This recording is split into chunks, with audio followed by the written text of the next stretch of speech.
So must watch Vijay മൂവീസിലെ part 3 ആണ് the one and only Thuppakki. Vijay എന്ന നടന്റെ കരിയറിലെ ഒരു ലൈഫ് ലൈൻ ബട്ടൺ അല്ലെങ്കിൽ ഒരു പോസ് ബട്ടൺ ആണ്, അല്ലെങ്കിൽ ഒരു റീബൂട്ട് ബട്ടൺ ആണ് തുപ്പാക്കി എന്ന് പറയേണ്ടി വരും. കാരണം ആ സമയത്ത് വിജയ് സിനിമകൾക്ക് നേരിട്ടിരുന്ന വലിയ വിമർശനങ്ങളാണ് നിലവാരമില്ലാത്ത ആക്ഷൻ സീനുകൾ, അല്ലെങ്കിൽ ലോജിക് ഇല്ലായ്മ, അല്ലെങ്കിൽ ഇതിനേക്കാളപ്പുറം മൊത്തത്തിലുള്ള സിനിമയുടെ ക്വാളിറ്റിനെ കുറിച്ച് വലിയ രീതിയിലുള്ള വിമർശനങ്ങൾ വന്നുകൊണ്ടിരുന്ന സമയത്താണ് തുപ്പാക്കി റിലീസിനായിട്ടുള്ളത്. വിജയുടെ കരിയറിലെ one of the most hyped സിനിമകളിൽ ഒന്നായിരുന്നു Thuppakki, and it was in A Diwali release. നമുക്കറിയാം, തുപ്പാക്കിയുടെ ഒരു മെയിൻ പ്ലോട്ട് എന്ന് പറയുന്നത് ഒരു മിലിറ്ററിക്കാരനായിട്ടുള്ള ഒരു യുവാവ് നാട്ടിൽ ലീവിന് വരുന്ന ഒരു പ്രത്യേക സാഹചര്യത്തിൽ മുംബൈയിൽ ഒരു ബോംബ് ബ്ലാസ്റ്റ് നടക്കുന്നു. ആ ബോംബ് ബ്ലാസ്റ്റിനെ ചുറ്റിപ്പറ്റി നടക്കുന്ന ചില സംഭവങ്ങളാണ് തുപ്പാക്കിയുടെ ഒരു ക്രക്സ് എന്ന് പറയുന്നത്.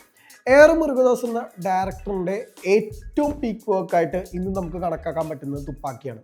ഒരു പക്ഷേ അതിനുശേഷം എത്തിയപ്പെട്ടുള്ള പല സിനിമകളും തുപ്പാക്കിയുടെ അല്ലെങ്കിൽ Thuppakki level of screen play, Thuppakki level of quality എന്നാണ് എപ്പോഴും പറയപ്പെടുന്നത്.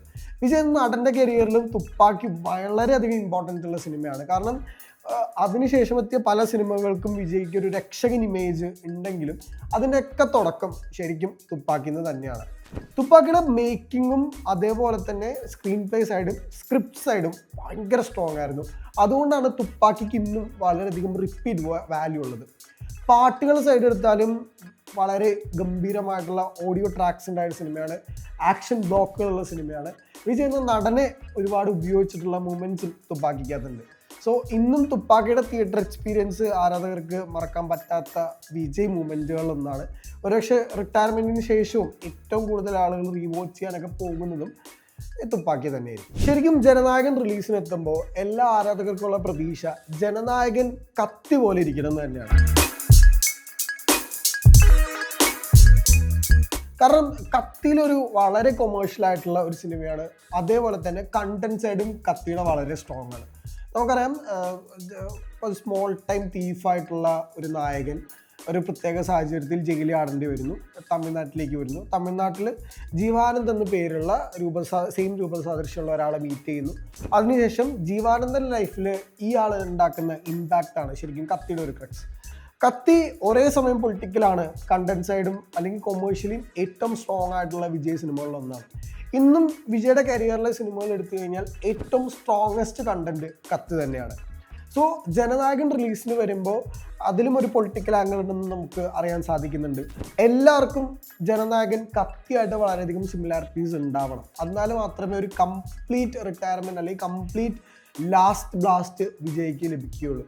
മാത്രമല്ല, കത്തിയുടെ ഒരു പരിപാടി എടുക്കുകയാണെങ്കിൽ അതിനകത്ത് ഒരുപാട് വിജയ് മൂവ്മെൻറ്റ്സ് ഉണ്ട്. അതേപോലെ തന്നെ ഒരു ആക്ടർക്ക് പെർഫോം ചെയ്യുന്ന ഒരുപാട് സ്പേസ് ഉണ്ട്. അതേപോലെ തന്നെ വലിയ കൊമേഴ്ഷ്യൽ സാധ്യതകളുണ്ട്. അനിരുദ്ധ് ആദ്യമായിട്ട് വിജയായിട്ട് കൊളാബറേറ്റ് ചെയ്യുന്ന സിനിമയാണ് കത്തി. സോ ഡെഫിനറ്റ്ലി കത്തിക്ക് അങ്ങനത്തെ ഒരു ലോയൽ ഫാൻ ബേസ് ഇന്നുണ്ട്. ഇതിലെ BGM, ഒറിജിനൽ ഓഡിയോ ട്രാക്സ് ഒക്കെ ഭയങ്കര അധികം വൈറലാണ്. മാത്രമല്ല ഇതിലെ റിംഗ് ടോൺസ് അന്നത്തെ ടൈമിൽ ഭയങ്കര അധികം ഫേമസ് ആയിരുന്നു. സെൽഫി പുള്ളെ പാട്ട്, ആർട്ടി സോങ്, ഇതിൻ്റെ ക്ലൈമാക്സിൽ വരുന്ന ആ ഒരു സോങ്, നമ്മുടെ യേശുദാസ് സാർ പാടിയിട്ടുള്ള ആ സോങ് ഇന്നും ഭയങ്കര അധികം ചർച്ചയാണ്. മാത്രമല്ല വിജയുടെ ലാസ്റ്റ് ആയിട്ടുള്ള ഓഡിയോ ലോഞ്ചിൽ പ്ലേ ചെയ്തപ്പോൾ ഭയങ്കര അധികം ആരാധകർ ഇമോഷണൽ ആയതും ഈ ഒരു സിനിമയിലെ പാട്ട് കേട്ടിട്ടായിരുന്നു. So Kaththi is a very important film in Vijay's career.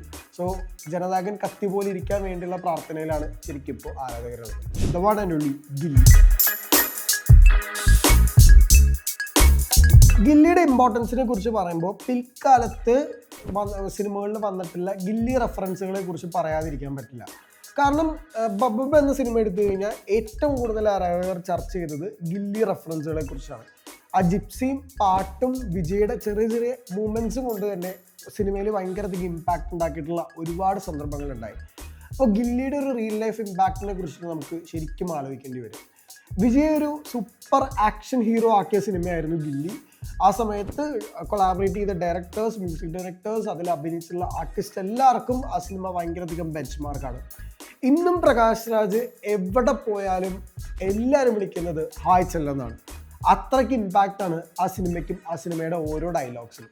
Vijay എന്നൊരു ആക്ടറിൻ്റെ ഭയങ്കര ഷെയ്ഡുകൾ ഉപയോഗിച്ചിട്ടുള്ള സിനിമയാണ്. മാത്രമല്ല വിജയുടെ ഒരു ഭയങ്കര നോട്ടിനെസ്സും അതേസമയം ഹീറോ ആയിട്ട് വിജയുടെ ഒരു ഇമ്പാക്റ്റും ഭയങ്കര അധികം ഉണ്ടായിട്ടുള്ള സിനിമയായിരുന്നു.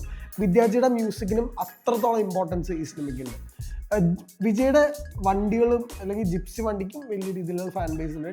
TN 5900 പിന്നീടാണ് പല സിനിമകളിലും നമ്മൾ റെഫറൻസുകൾ കണ്ടിട്ടുള്ളത്. വിജയ് തൃഷ കോമ്പിനേഷനിൽ വന്നിട്ടുള്ള സിനിമയാണ്. ഇന്നും TV-യിൽ വന്നാൽ ഏറ്റവും കൂടുതൽ ആരാധകർ കാണുന്ന സിനിമയാണ്. റിലീസിന് എത്തിയിട്ടും ഭയങ്കര അധികം തിയേറ്ററിൽ നിന്ന് ഒരുപാട് റവന്യൂ ഉണ്ടാക്കിയിട്ടുള്ള സിനിമയാണ്. സോ ഗില്ലി ഇല്ലാതെ വിജയുടെ കരിയർ നമുക്ക് മാറ്റിയെടുക്കാൻ പറ്റില്ല.